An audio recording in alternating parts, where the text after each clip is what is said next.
Agora, sobre a Igreja Ortodoxa, podemos participar de uma liturgia dela? Podemos comungar lá? Descubra no vídeo.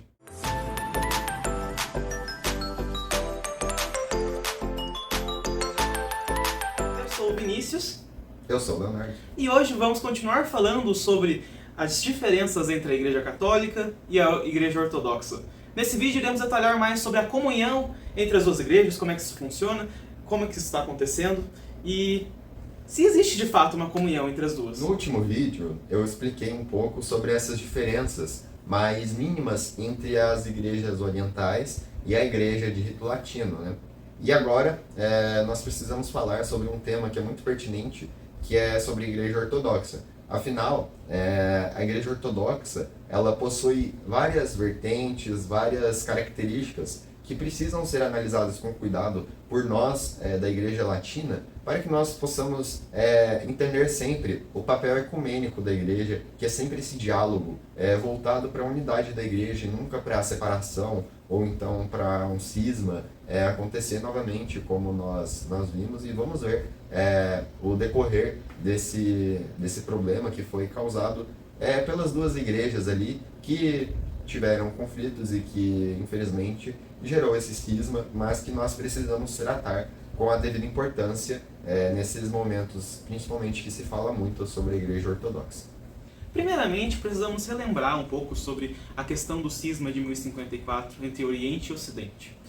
Esse cisma foi causado por uma diversidade de fatores, né?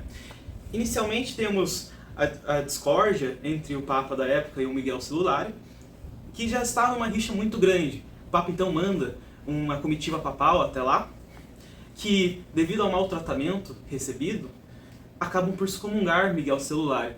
Só que também fazem uma cena horrenda. Entram na Hagia Sophia e colocam a carta de excomunhão em cima do altar, no meio de uma liturgia. Eu tô passada, chocada. Meu Deus! Jesus! Um desastre na comunhão eclesiástica. Mas também tem outros fatores, né?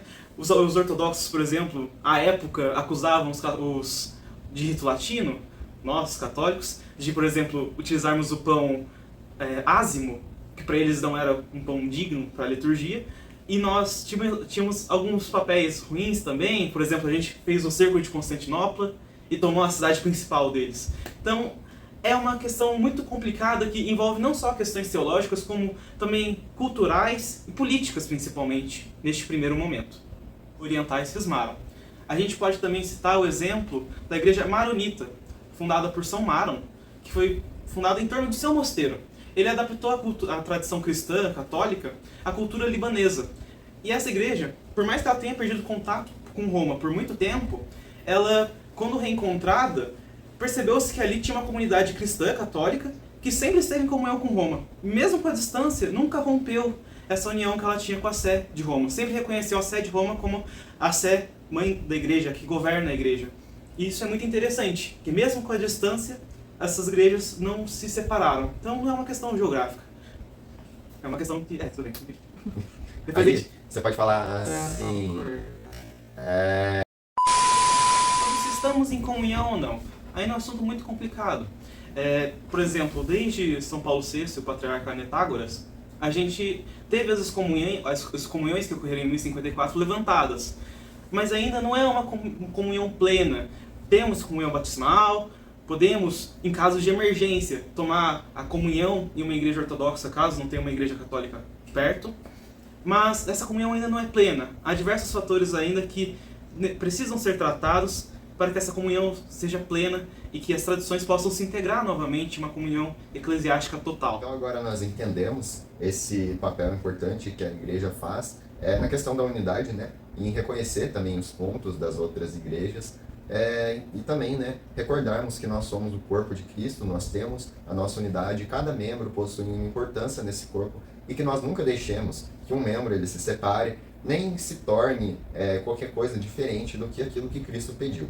E que, caso um dia isso ocorra, nós possamos entender esses pontos que são frágeis e reconhecer a nossa fé e não combater com unhas e dentes, de maneira ofensiva, mas reconhecendo a nossa fé e nos lembrando cada vez mais.